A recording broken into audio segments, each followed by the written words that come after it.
വചനവായന 103-ാം ദിവസം. സാബത്ത് വർഷം. കർത്താവ് സീനായ് മലയിൽ വെച്ച് മോശെയോട് അരുൾ ചെയ്തു, ഇസ്രായേൽ ജനത്തോട് പറയുക, ഞാൻ നിങ്ങൾക്ക് തരുവാൻ പോകുന്ന ദേശത്ത് നിങ്ങൾ പ്രവേശിക്കുമ്പോൾ ആ ദേശം കർത്താവിനൊരു സാബത്ത് ആചരിക്കണം. 6 വർഷം നീ നിന്റെ നിലം വിതയ്ക്കുകയും മുന്തിരിവള്ളി വെട്ടിയൊരുക്കുകയും ഫലമെടുക്കുകയും ചെയ്യുക. എന്നാൽ 7-ാം വർഷം ദേശത്തിന് വിശ്രമത്തിനുള്ള കർത്താവിൻ്റെ സാബത്തായിരിക്കും.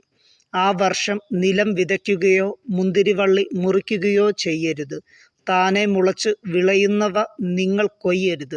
വള്ളികൾ മുറിക്കാത്ത മുന്തിരിത്തോട്ടത്തിലെ പഴം പറിക്കുകയും അരുത്.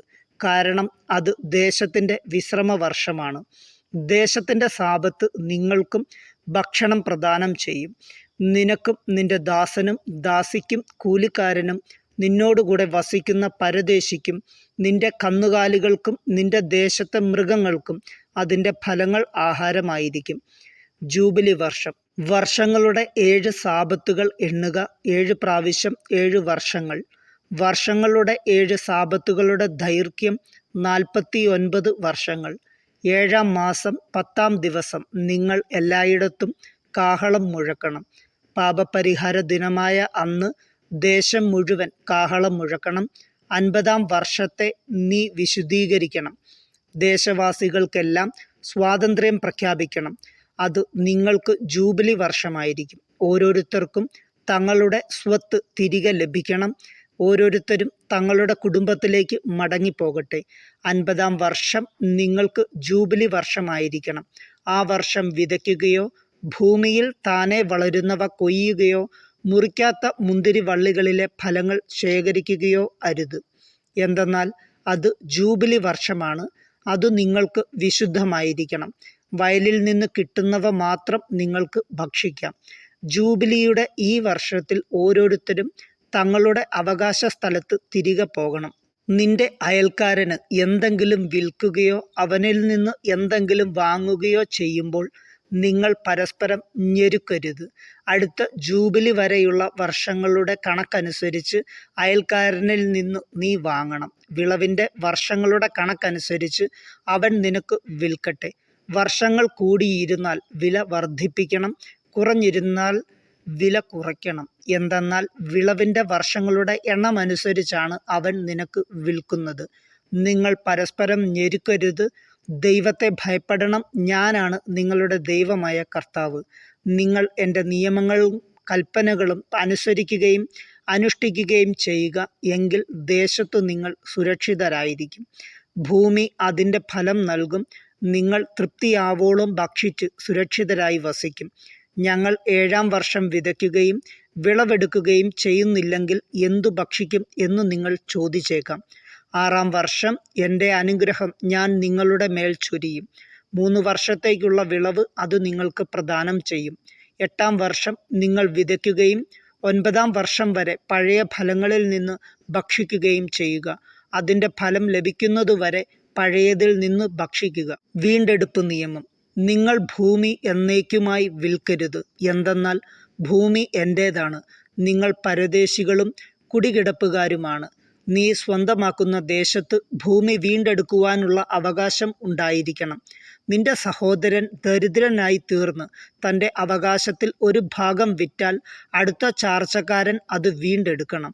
എന്നാൽ വീണ്ടെടുക്കുവാൻ അവന് ആരും ഇല്ലാതിരിക്കുകയും പിന്നീട് സമ്പന്നനായി വീണ്ടെടുക്കാൻ അവന് കഴിവുണ്ടാകുകയും ചെയ്താൽ അത് വിറ്റതിന് ശേഷമുള്ള വർഷങ്ങൾ കണക്കാക്കി വാങ്ങിയവന് അധിക തുക തിരികെ കൊടുത്ത് അവന് തൻ്റെ അവകാശ വസ്തു വീണ്ടെടുക്കാം. എന്നാൽ അത് വീണ്ടെടുക്കുവാൻ അവന് കഴിവില്ലെങ്കിൽ വിറ്റുപോയ വസ്തു വാങ്ങിയവൻ്റെ കൈവശം ജൂബിലി വർഷം വരെ ഇരിക്കട്ടെ. ജൂബിലി വർഷം അവൻ അതിൽ നിന്ന് ഒഴിഞ്ഞു കൊടുക്കുകയും ഉടമസ്ഥൻ തൻ്റെ അവകാശത്തിലേക്ക് മടങ്ങി വരികയും ചെയ്യട്ടെ. മതിലുകളാൽ ചുറ്റപ്പെട്ട പട്ടണത്തിലുള്ള തൻ്റെ വീട് ഒരാൾ വിറ്റാൽ 1 വർഷത്തിനകം തിരിച്ചെടുക്കാം. വീണ്ടെടുക്കാൻ 1 വർഷത്തെ സാവകാശമുണ്ട്.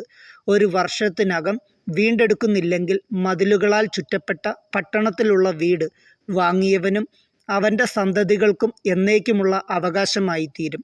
ജൂബിലി വർഷത്തിൽ അത് ഒഴിഞ്ഞു കൊടുക്കേണ്ടത് ഇല്ല. എന്നാൽ ചുറ്റുമതിലുകളില്ലാത്ത ഗ്രാമങ്ങളിലെ വീടുകൾ നിലങ്ങൾ പോലെ കണക്കാക്കപ്പെടും. ജൂബിലി വർഷത്തിൽ അവ വീണ്ടുകൊള്ളുകയോ മോചിപ്പിച്ചെടുക്കുകയോ ആവാം. എന്നാൽ ലേവ്യർക്ക് തങ്ങളുടെ പട്ടണങ്ങളും അവിടെ തങ്ങൾക്ക് അവകാശമായ വീടുകളും എപ്പോൾ വേണമെങ്കിലും വീണ്ടെടുക്കാം. ലേവ്യരിലാരെങ്കിലും അത് വീണ്ടെടുക്കുന്നില്ലെങ്കിൽ വാങ്ങിയവൻ ജൂബിലി വത്സരത്തിൽ വീട് ഒഴിഞ്ഞു കൊടുക്കണം.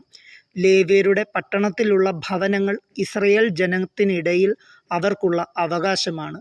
അവരുടെ പട്ടണത്തിന് ചുറ്റുമുള്ള വയലുകൾ വിൽക്കരുത്. അത് അവരുടെ ശാശ്വത അവകാശമാണ്. നിന്റെ സഹോദരൻ ദരിദ്രനാവുകയും തന്നെ സംരക്ഷിക്കുവാൻ അവന് വകയില്ലാതാവുകയും ചെയ്യുന്നുവെങ്കിൽ നീ അവനെ സംരക്ഷിക്കണം. അവൻ അന്യനെപ്പോലെയോ പരദേശിയെപ്പോലെയോ നിന്നോടുകൂടെ വസിക്കട്ടെ. അവനിൽ നിന്ന് പലിശയോ ആദായമോ വാങ്ങരുത്. ദൈവത്തെ ഭയപ്പെടുക. നിന്റെ സഹോദരൻ നിന്റെ കൂടെ വസിക്കട്ടെ. നീ അവന് പണം പലിശയ്ക്ക് കൊടുക്കരുത്. നിന്റെ ആഹാരം അവന് ലാഭത്തിന് വിൽക്കുകയും അരുത്. നിങ്ങളുടെ ദൈവമായിരിക്കുവാനും കാനാൻ ദേശം നിങ്ങൾക്ക് നൽകാനും ഈജിപ്തിൽ നിന്ന് നിങ്ങളെ കൊണ്ടുവന്ന നിങ്ങളുടെ ദൈവമായ കർത്താവാണ് ഞാൻ. നിന്റെ സഹോദരൻ നിർധനനാവുകയും അവൻ തന്നെ നിനക്ക് വിൽക്കുകയും ചെയ്യുന്നു എങ്കിൽ അവനെക്കൊണ്ട് അടിമവേല ചെയ്യിക്കരുത്. അവൻ നിനക്ക് ഒരു കൂലിക്കാരനും പരദേശിയുമായിരിക്കട്ടെ. അവൻ ജൂബിലി വർഷം വരെ നിനക്ക് വേണ്ടി ജോലി ചെയ്യണം.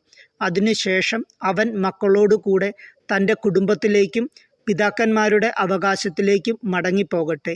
എന്തെന്നാൽ ഈജിപ്ത് ദേശത്തു നിന്ന് ഞാൻ കൊണ്ടുവന്ന എൻ്റെ ദാസരാണ് അവർ. അവരെ അടിമകളായി വിൽക്കരുത്. നീ അവരുടെ മേൽ ക്രൂരമായി ഭരണം നടത്തരുത്. നിന്റെ ദൈവത്തെ ഭയപ്പെടുക. ചുറ്റുമുള്ള ജനങ്ങളിൽ നിന്നു നിങ്ങൾ ദാസന്മാരെയും ദാസികളെയും വാങ്ങിക്കൊള്ളുവിൻ. നിങ്ങളുടെ ഇടയിൽ വസിക്കുന്ന വിദേശികളിൽ നിന്നും നിങ്ങളുടെ ദേശത്തു വെച്ച് അവരുടെ കുടുംബങ്ങളിൽ ജനിച്ചവരിൽ നിന്നും നിങ്ങൾക്ക് ദാസരെ വാങ്ങാം. അവർ നിങ്ങളുടെ അവകാശമായിരിക്കും. നിങ്ങൾക്കു ശേഷം നിങ്ങളുടെ മക്കൾക്ക് നിത്യമായി അവകാശമാക്കുവാൻ അവരിൽ നിന്നു നിങ്ങൾക്ക് അടിമകളെ സ്വീകരിക്കാം. എന്നാൽ ഇസ്രായേൽ മക്കളായ നിങ്ങളുടെ സഹോദരരുടെ മേൽ നിങ്ങൾ ക്രൂരമായ ഭരണം നടത്തരുത്. നിങ്ങളുടെ ഇടയിലുള്ള പരദേശിയോ അന്യനോ സമ്പന്നനാവുകയും അവൻ്റെ സമീപമുള്ള സഹോദരൻ ദരിദ്രനാകയാൽ പരദേശിക്കോ അന്യനോ അല്ലെങ്കിൽ അന്യൻ്റെ കുടുംബാംഗത്തിനോ തന്നെ വിൽക്കുകയും ചെയ്താൽ അവനെ വീണ്ടെടുക്കാവുന്നതാണ്. അവൻ്റെ സഹോദരന്മാരിൽ ആർക്കും അവനെ വീണ്ടെടുക്കാം. അവൻ്റെ പിതൃവപുത്രനോ ഏതെങ്കിലും ചാർച്ചക്കാരനോ അവനെ വീണ്ടെടുക്കാം. അവൻ സമ്പന്നനാവുകയാണെങ്കിൽ അവന് തന്നെ വീണ്ടെടുക്കുകയും ചെയ്യാം. അവൻ തന്നെ വിറ്റതു മുതൽ ജൂബിലി വരെയുള്ള വത്സരങ്ങൾ വാങ്ങിയവനുമായി കണക്കാക്കണം. വർഷങ്ങൾക്കനുസരിച്ചായിരിക്കും അവൻ്റെ മോചനത്തിൻ്റെ വില. ഉടമസ്ഥനോടുകൂടെ ജീവിച്ച വത്സരങ്ങൾ കൂലിക്കാരൻ്റെ നിലയിൽ കണക്കാക്കണം. വർഷങ്ങൾ ഏറെ ബാക്കിയുണ്ടെങ്കിൽ അതിനു തക്കവിധം വീണ്ടെടുപ്പ് വില കിട്ടിയ പണത്തിൽ നിന്ന് തിരികെ കൊടുക്കണം. ജൂബിലി വരെ വർഷങ്ങൾ കുറവാണെങ്കിൽ തൻ്റെ വീണ്ടെടുപ്പിനായി ഉടമസ്ഥനുമായി ആലോചിച്ച് വർഷങ്ങളുടെ കണക്കനുസരിച്ച് പണം മടക്കി കൊടുക്കണം. വർഷം തോറും കൂലിക്കെടുക്കപ്പെട്ടവനെ പോലെ അവൻ വാങ്ങുന്നവനോട് കൂടെ കഴിയണം. അവനോട് ക്രൂരത കാണിക്കുവാൻ ഇടവരരുത്. അവൻ ഇങ്ങനെയൊന്നും വീണ്ടെടുക്കപ്പെടുന്നില്ലെങ്കിൽ അവനും അവൻ്റെ മക്കളും ജൂബിലി വർഷത്തിൽ സ്വതന്ത്രരാക്കപ്പെടണം. ഇസ്രായേൽ ജനം എൻ്റെ ദാസരാണ്. ഈജിപ്തിൽ നിന്ന് ഞാൻ കൊണ്ടുവന്ന എൻ്റെ ദാസർ. നിങ്ങളുടെ ദൈവമായ കർത്താവ് ഞാനാണ്.